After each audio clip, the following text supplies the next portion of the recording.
बिस्मिल्लाहिर्रहमानिर्रहीम। अस्सलाम वालेकुम वरहमतुल्लाहि वबरकातुहू। सियासत में कोई भी चीज़ हरफ आखिर नहीं होती। आज का इत्तेहादी कल का मुखालफ भी हो सकता है, तो इसलिए ज़्यादा जज्बाती होने की बजाय सोच समझ के जो भी आपने ज़बान इस्तेमाल करनी है वो इस्तेमाल करें। आपने देख लिया होगा पूरे हमारा जो सियासी मंजरनामा है उसमें कभी तो पार्टियां आपस में इत्तेहाद करके कोई ना कोई जमात बना लेती हैं और कभी फिर आपस में जो है ना थोड़ा बहुत झगड़ के तो अपनी अपनी राहों पे चली जाती हैं।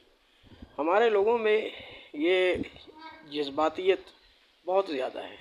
ये एक तरफ़ा होके दूसरे का तिया पांचा करना शुरू कर देते हैं और ऐसी ऐसी ज़बान बोलते हैं, ऐसे ऐसे अल्फाज बोलते हैं कि फिर उसके बाद गुंजाइश नहीं रहती कि हम किसी को मुंह दिखाएं।